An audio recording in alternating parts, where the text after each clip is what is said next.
Good afternoon. My name is Matthew Ford, and this is my leadership response video. I'm going to walk you through the chlorine scenario from the assignment, describe the chronology of events, and explain the specific actions I took as the incident commander, talk about the leadership principles that guided me, and reflect on what I learned during the response. This assignment is important to me because it brings together everything I've learned in the program, especially around emergency management, communication, leadership, safety culture in general. So on August 18th, around 12:30 in the afternoon, I was notified by operations that a large chlorine tank in the water treatment area had developed an active leak. This timing mattered. Midday is the most chaotic period of any industrial site. People are transitioning between tasks, contractors are moving around, some workers are heading to lunch, vehicles are moving in and out, and supervision is stretched thin because everyone is in motion.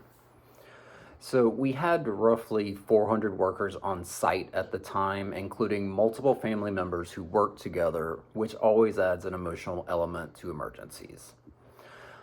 So the facility is positioned on the west end of the small town of about 3,500 people.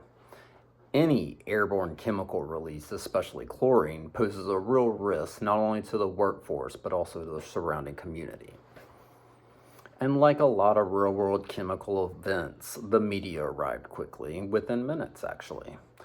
So that added pressure, distraction, and the risk of misinformation spreading before you even get control of the scene.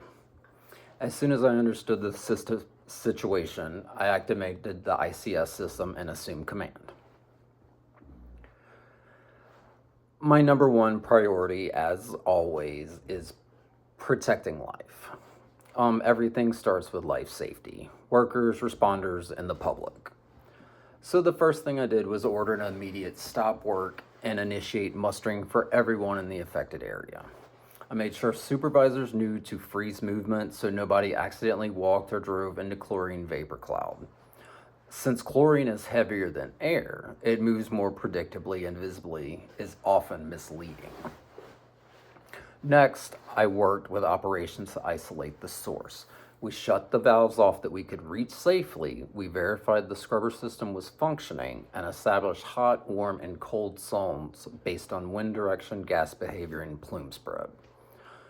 Because the town was directly downwind, I immediately checked meteorological data, wind speed, wind direction, temperature, because even a slight shift could determine whether the community needed to shelter in place. I contacted the local emergency manager early so that he wouldn't be caught off guard. Vehicle control was another major priority. Around lunchtime, forklifts, pickup, contractor vans, there's constant movement. One driver turning the wrong direction could expose themselves or worsen the situation. So I froze all non-emergency traffic on the entire site. I also staged medical early. Chlorine exposure can escalate quickly. Sometimes people don't feel symptoms immediately, but irritation of the throat, airways, and lungs can worsen as the minutes pass.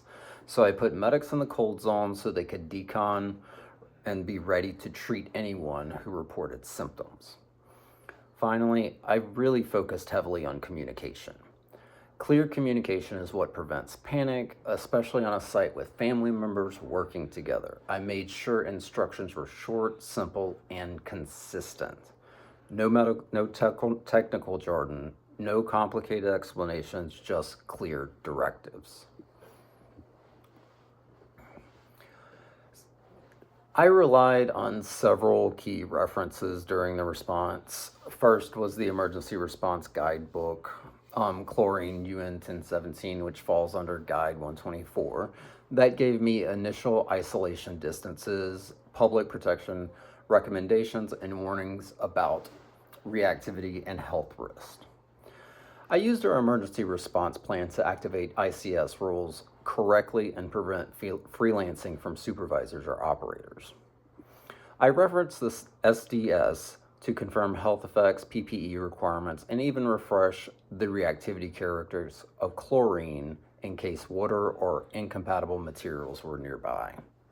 I also used weather data. This is something a lot of responses forget. Wind direction determines your hazard. Weather determines community impact.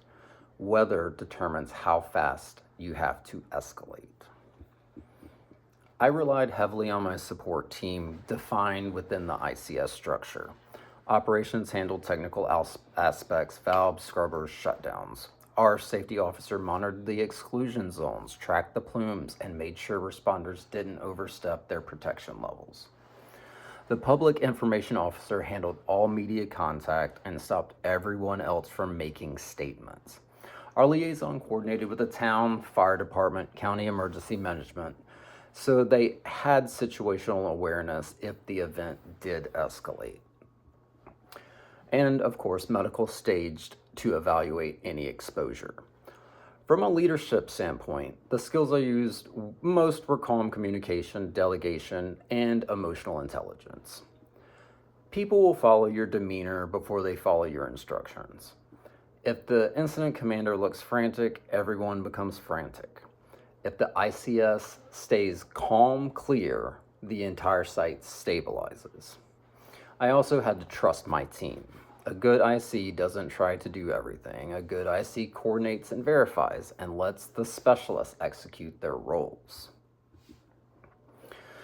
When the media arrived, I immediately assigned all communications to the PIO. This protects the response because the freelance statements create confusion, liability, and just flat out public panic. We stuck to verified facts only. There was a chlorine leak, it was being contained, responders were in place, and there were no fatalities. We avoided speculation, avoided assigning blame, and avoided releasing incomplete information. Managing the media professionally helps protect the workforce, protects the company, and protects the town from misinformation.